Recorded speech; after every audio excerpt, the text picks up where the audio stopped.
Hello weavers, welcome to our channel. నేను మీ చరణ్ పరిమి. అమరావతి మునిగిపోయింది. అలాగే అమరావతిలో ఎమ్మెల్యేల కాలనీలోకి నీళ్ళు వచ్చేసి వాళ్ళ అపార్ట్మెంట్స్ అన్నీ మునిగిపోయి మొత్తం జల దిగ్బంధనం అయిపోయింది. ఇక అమరావతిని ఇక్కడ నుంచి తీసేసి చంద్రబాబు గారు సంచలన నిర్ణయం తీసుకుంటున్నారు అని చెప్పేసి కొన్ని మీడియాలో వార్తలు వస్తున్నాయి. సాక్షి పత్రికలో అయితే అమరావతి ముంపు గురించి ఇంత ఆర్టికల్ అయితే రాశారు. దాంట్లో ఆ ఎమ్మెల్యేల కాలనీ మునిగిపోవడం కావచ్చు, అదేవిధంగా ఈ కొండవీటి వాగు ఏదైతే ఉందో అది వాటర్ ఎగదన్ని ఏ విధంగా మొత్తం అక్కడ గ్రామాల్లోకి వచ్చేసి గ్రామాలు ముంపుకు గురయ్యాయి, ఇదంతా కూడా ఆ పత్రికలో రాయడం జరిగింది. అలాగే కొన్ని పత్రికల్లో ఇక రాజధానిని చేంజ్ చేస్తున్నారు అన్నట్లుగా వార్తలు అయితే వస్తున్నాయి. అయితే ఇది ఎంతవరకు వాస్తవం ఏంటి అనేది ఒకసారి చూద్దాం. నిజంగా అమరావతి మునిగిందా అంటే, అమరావతి ముంపు మీద చంద్రబాబు గారు అయితే ఇలాంటి విషపత్రికలు విషవార్తలు రాస్తున్నాయి అది ఇది అని చెప్పేసి రియాక్ట్ అవుతున్నారు. సో ఆయన రియాక్షన్ కూడా మనం మాట్లాడదాం. కానీ ఈ మునిగిపోవడం మాత్రం వాస్తవం. ఎందుకంటే విజయవాడ లాంటి ప్రాంతమే మునిగిపోయింది, గుంటూరు లాంటి ఎప్పుడూ వరద తాకిడి ఉండని పెద్దగా గుంటూరు లాంటి ప్రాంతమే మునిగిపోయిందంటే, అమరావతి మునగలేదు అంటే నమ్మడానికి ఏపీలో ఉన్న ఎవరు నమ్మరు. ఎందుకంటే ఏపీ భౌగోళిక స్వరూపం ఎలా ఉంటుంది, ఏ విధంగా అక్కడి సాయిల్ కానీ ఆ ప్రాంతం ఉంటుందనేది అందరికీ తెలిసిందే. విజయవాడకైనా అప్పుడప్పుడు కృష్ణా బ్యారేజ్ ఆ కట్ట దిగిపోవడము అనేక ఇబ్బందులు వస్తూ ఉంటాయి, కానీ గుంటూరుకి అయితే ఆ ఇబ్బంది కూడా ఎప్పుడు రాదు. కానీ అమరావతి అలా కాదు కదా, పచ్చగా ఉండి నిండు కుండ లాంటి వాటర్ ఉండే ఆ ప్రాంతం, అది సాయిల్ కూడా సింకింగ్ సాయిల్. సో అలాంటి సాయిల్ ఉన్న ప్రాంతము అది మునగలేదు అంటే నమ్మే పరిస్థితి కూడా లేదు. గతంలో ఒక 30 ఏళ్ల క్రితం వరదలు వచ్చినప్పుడు కూడా గోదావరి ప్రాంతాల్లో ముంపు గురైనప్పుడు కూడా ఆ తర్వాత ఆ ఎఫెక్ట్ అనేది కూడా ఇటువైపు పడింది విజయవాడ ఈ ప్రాంతాల్లో. అదేవిధంగా కొన్నిసార్లు ఏదైనా వరదలు వచ్చినప్పుడు మొదటగా మునిగేది కూడా ఈ లంక గ్రామాలే. సో ఆ క్రమంలో అమరావతి గ్రామాలకు ఎప్పుడు కూడా అలాంటి ముప్పు ఉంటూనే వచ్చింది, ఎప్పుడు కూడా కొట్టేయడానికి లేదు. కాకపోతే ఇంత ల్యాండ్ ఎక్కడ దొరకదు కాబట్టి, పైగా హైవే పక్కన ఉంటూ చాలా అటు గుంటూరు కానీ విజయవాడ కానీ అన్నిటికీ అనుకూలమైన ప్రాంతం కాబట్టి దాన్ని ఎంచుకున్నారు. సో ఎంచుకొని రాజధాని డెవలప్మెంట్స్కి బయలుదేరారు. సో అంతవరకు బాగానే ఉంది, సగంలో మధ్యలో ఆగింది. గత ప్రభుత్వం వచ్చి చేయాల్సిన తప్పులన్నీ చేసేసింది.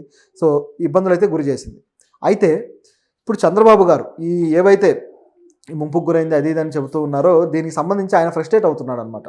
నిజం మాట్లాడితే ఫ్రస్ట్రేట్ అవ్వడం ఎందుకు, అది వాస్తవమే కదా, దాన్ని కొట్టిపారేయలేం. నిజానికి కొండవీటి వాగుని 2014లోనే చంద్రబాబు గారు నేను దీన్ని సరిచేస్తాను, దానికి పూర్తి స్థాయిలో ప్రక్షాళన చేసి ఆ గోడ కట్టడం కావచ్చు ఇలాంటి చర్యలు తీసుకొని వాగు ముంపు ఏర్పడకుండా చూసుకుంటానన్నారు. కానీ ఆ చర్యలు చేపట్టలేదు. ఈ విషయాన్ని సాక్షి పత్రిక చంద్రబాబు గారు చెప్పినా చేయలేదని రాశారు. దాంతో ఆ పనులు ఎక్కడ ఉన్నాయో అక్కడే ఆగిపోయాయి, చివరికి ఇప్పుడు ముంపు వచ్చింది అని రాశారు. నిజానికి ఆయన చేయకపోతే కనీసం అలా చేయాల్సిన అవసరం ఉంది అని చెప్పేసి జగన్ ఎందుకు గుర్తించలేదు? ఇప్పుడు విమర్శిస్తే సరిపోదు కదా, ఇప్పుడైనా అప్పుడైనా ఆ గ్రామాలకు ముప్పే కదా, మరి ఎందుకు జగన్ ప్రభుత్వంలో చేయలేదని ప్రశ్న రాదా? అంటే వీళ్ళు పత్రికలు అది రాసుకోకుండా ఇక కేవలం చంద్రబాబు గారు చేయలేదు కాబట్టి వచ్చినట్టు రాశారు. ఆయన డిమాండ్ పెట్టాడు, చేస్తాను అన్నాడు, ఆయనది తప్పే, ఆయన తప్పు చేశాడు కాబట్టే మరోవైపు వైఎస్ఆర్సీపీని గెలిపించారు ప్రజలు. మరి మీరైనా అలాంటి నినాదాలు వాగ్దానాలు ఇచ్చినప్పుడు తీర్చాలి కదా, నెరవేర్చాల్సిన బాధ్యత ఉంది కదా. చేయకుండా ఇప్పుడు రాజకీయ విమర్శలు చేయడం, ఇంతకంటే ఫూలిష్నెస్ మరొకటి ఉండదు.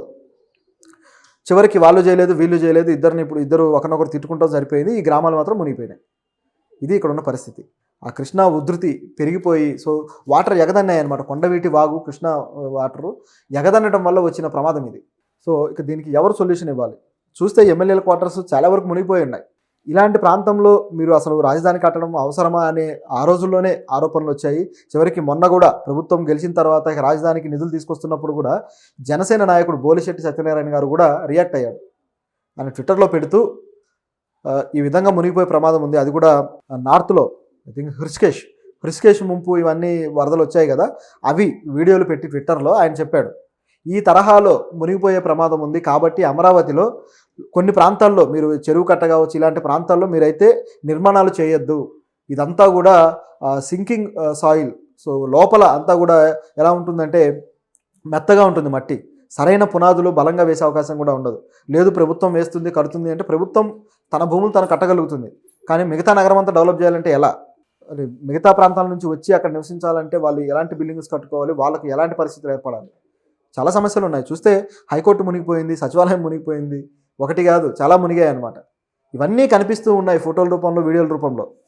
ఈ పరిస్థితి ఉంటే ఇప్పుడు వచ్చేసి చంద్రబాబు గారు దీనికి ఏమంటున్నారంటే, కొన్ని పత్రికలు కావాలని ఇలాంటి వార్తలు రాస్తున్నాయి, ఇది సరైంది కాదు అని చెప్పేసి ఆయన మాట్లాడుతున్నాడు. సో ఈ పత్రికల మీద విమర్శలు కూడా ఆయన చేసేది ఆశ్చర్యంగా ఉంది. ఆయన అనడం ఏంటంటే, నేరగాళ్ళు అలాగే నేరగాళ్ళ పార్టీ ఒకటి ఉంది. సో ఈ పార్టీ వాళ్ళు ఈ విధమైన విమర్శలు చేస్తున్నారు. వీళ్ళకి ఇది తప్ప వేరే పని ఉండదు అని చెప్పేసి ఆయన అంటున్నాడు. అంటే ఆయన నేరగాళ్ళని ఎవరినన్నారంటే ఇక డైరెక్ట్గా వైఎస్ఆర్సీపీని అన్నట్టే. ఎందుకంటే జగన్ గారి మీద ఉన్న కేసులు దృష్టిలో పెట్టుకుని ఆయన అన్నాడు. దీంతోపాటు బుద్ధి జ్ఞానం ఉన్న వాళ్ళు ఎవరు కూడా ఇలా మాట్లాడరు, అమరావతి ఏమీ మునిగిపోలేదు అని చెప్పేసి నేను అంటున్నారు. కళ్ళున్నోళ్ళు ఎవరు చూసినా అది అర్థమవుతుంది మునిగిపోయిందనే విషయం. సో ఈయన ఈ మాటలు నమ్మశక్యంగా లేవు.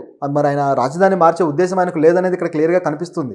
ఎందుకంటే ఆయన చెప్పడం ఏంటంటే, ప్రపంచ బ్యాంకు కావచ్చు, మిగతా అనేక కంపెనీలు కావచ్చు, అమరావతి బ్రాండ్ను చూసి ఇక్కడికి వస్తున్నాయి. ప్రపంచ బ్యాంకు అమరావతి బ్రాండ్ వల్ల మనకు నిధులు ఇస్తుంది. అలాగే వేరే కంపెనీలు కూడా, ఆ కంపెనీలు అమరావతిలో ఎందుకు కంపెనీలు పెట్టాలనుకుంటాయి, అక్కడ అన్ని రకాల సదుపాయాలు వస్తువులు ఉన్నాయని కదా. సో కాబట్టి ఆ విధంగా వస్తున్నాయి. ఇలాంటి టైంలో మీరు ఇలాంటి ఆరోపణలు చేయడం కావచ్చు, ఇలాంటివి చాలా తప్పుడు చర్యలు, వీటికి ఖచ్చితంగా మేము యాక్షన్ తీసుకుంటాము అని చెప్పేసి వ్యాఖ్యానిస్తున్నారు. యాక్షన్ తీసుకోవాల్సింది అక్కడ మునిగిపోకుండా కాపాడడానికి యాక్షన్ తీసుకోవాలి. ఆ ప్రాంతమే అటువంటిది. ఇప్పుడే కాదు, ఈసారి అమరావతి పూర్తి స్థాయిలో కట్టిన తర్వాత కూడా వరదలు వస్తాయి. అప్పుడు కూడా కొంత డ్యామేజ్ అయితే ఉంటుంది, దాన్ని ఎవ్వరూ ఆపలేరు. ఆ ప్రాంతమే అటువంటిది.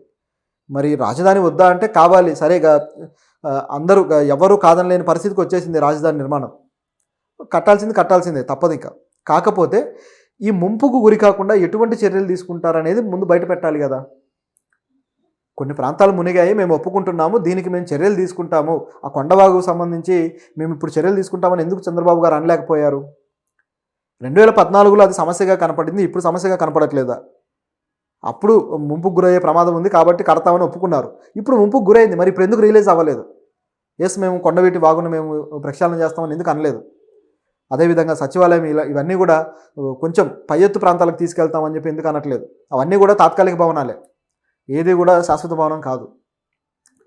సో మరి శాశ్వత భవనాలు నిర్మించి పై ఎత్తు ప్రాంతాలు నిర్మిస్తే కదా వాటికి కొద్దిగా సెక్యూరిటీ అనేది ఉండేది. ఇప్పుడు ఎమ్మెల్యేల భవనాల్లోకి కూడా ఎమ్మెల్యేలు రావడానికి అనేక మంది ఇబ్బందులు పడుతూ ఉన్నారు. కొంతమంది వచ్చారు, కొంతమంది రాలేదు. అదేవిధంగా ఐఏఎస్లు, బ్యూరోక్రాట్స్ ఎవరైతే ఉన్నారో వీళ్ళ భవనాల్లో కూడా వాటర్ వస్తున్నాయి, అలాగే సరైన సదుపాయాలు ఇక్కడ లేవని చెప్పేసి అనేక మంది రావడం లేదు. నిజానికి అమరావతి నిర్మాణము అలాగే అక్కడ యాక్టివిటీస్ పూర్తి స్థాయిలో జరగాలి అంటే ముందు బ్యూరోక్రాట్స్ రావాలి, అలాగే పరిపాలన చేస్తున్న వాళ్ళు రావాలి. వీళ్ళంతా రాకపోవడానికి కారణం ఏంటయ్యా అంటే ఇదే, ఏ రోజు మునిగిపోతామో తెలియదు, అందుకని వీళ్ళు భయపడుతూ ఉన్నారు. సో ఇప్పుడు మళ్ళీ క్వశ్చన్ రైజ్ అయింది. సో దీనికి ఇంకా ఏంటి పరిష్కారం? ఇక ఈ అమరావతి జంజాటంలాగా సాగుతూనే ఉంటుందా అనే పరిస్థితికి వచ్చిందనమాట. ఈ వరదలు అయిపోతే మళ్ళీ ఎప్పుడో కదా వరదలు వచ్చేదనే అనుకోవచ్చు. ఎప్పుడు వచ్చినా సరే సమస్య ఇదే కదా. హైదరాబాద్ కట్టి ఇప్పుడు కొత్తగా మోడర్న్ హైదరాబాద్ను డెవలప్ చేసి దాదాపు ఒక 40-50 ఏళ్ళు అయిందనుకుంటే ఎప్పుడు వర్షాలు వచ్చినా ఆ ఇబ్బంది అయితే తప్పట్లేదుగా. హైదరాబాద్ను నవాబులు నిర్మించినప్పుడు ఉన్న పరిస్థితి వేరు, ఇప్పుడు వేరు. అప్పుడు చెరువుల్ని, నాలాల్ని కాపాడుకుంటూ వాటిని ప్రత్యేకంగా నిర్మించి ప్రజలకు వాటర్ అందుబాటులోకి తీసుకొచ్చారు. కానీ ఇప్పుడు చూస్తే వాటిని ఆక్రమించి బిల్డింగులు కట్టారు, చివరికి వరదలు వచ్చేసి ఇప్పుడు కూల్చాల్సిన పరిస్థితి వచ్చింది.